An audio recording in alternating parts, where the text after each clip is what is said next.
Hey guys, another big announcement for Australia and New Zealand. Sorry again to my international friends. This is regarding nationals and like the path to worlds.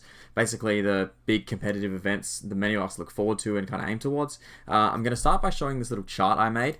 I'll elaborate in a second, but as you can see, there are multiple events and multiple paths to the World Championship. To get to Worlds, you can either win nationals or get first at a Grand Open.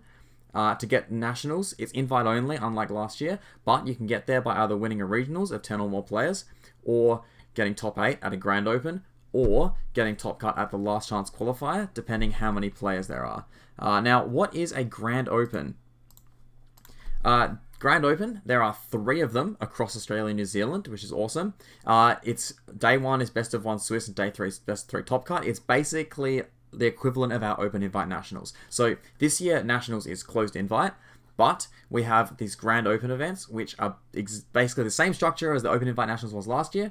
And so not only 1, but 3 events of those to compensate for our closed nationals. Everyone gets full promo deck box and sleeves. First gets the Worlds trip, so that's the important part here. Like nationals last year, getting first or second, getting first at a Grand Open gets you your invite and trip to Worlds. Top 4 get a trophy, booster box. There's an exclusive playmat for each Grand Open. It's a unique one for each one, which I'll show in a second. And also top 16 get their city promos, the deck locker. You can see all the prizes there. Pretty cool. Here's the 3 separate Grand Opens. So the first one is in Melbourne in July. And you can see the playmat there. Second one is in Auckland. So we have 2 in Australia, 1 in New Zealand, which is awesome for our New Zealand friends. I don't have to fly over to get every single big event in the country. So we got Auckland for the second one in August. And then the third one is in Sydney in September. And that's where Kageyama is going to be. Now, if you remember from the regionals announcements, winning a regionals gets you a first round bye and a meet and greet with Kageyama. Now, that first round bye applies to all 3 Grand Opens, not nationals, because obviously winning regionals gets you the invite, not a bye. So the bye counts for the Grand Cups, but you get all 3 of them. You get a bye just for winning 1 regionals. And Kageyama, the meet and greet will be during that first round at the Sydney event. So while everyone else is playing their round, you've got your bye, you get to meet Kageyama, get cards signed, talk to him, stuff like that. He's a super cool guy, so I can't wait to meet him.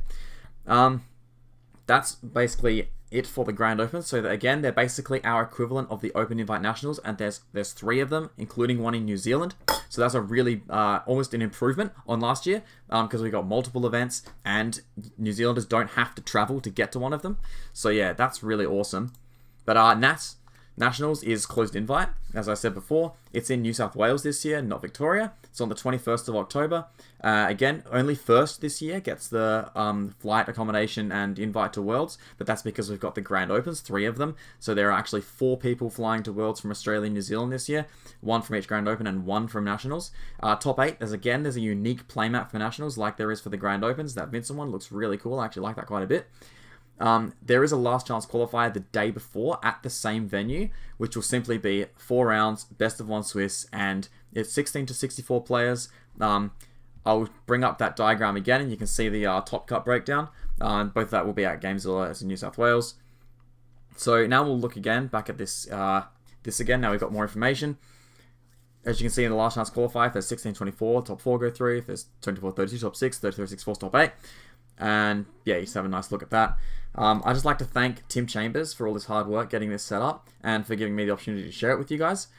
This is entirely my inference, but it feels like Square Enix had some very specific ideas about the structure for Europe, and we've kind of been grouped with them. But it seems like Tim has made a great effort to create a structure that works for us, like Australia and New Zealand, while staying within those Europe guidelines. So I'm actually really happy with how this turned out, and I'm really excited for the season. The fact that we've got multiple events to look forward to, even though some of us will have to travel multiple times if we want to participate in more than one. But there's a lot of chances to get to Worlds, which is awesome.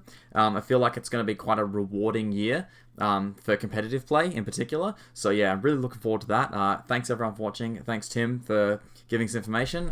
Cheers for that, guys.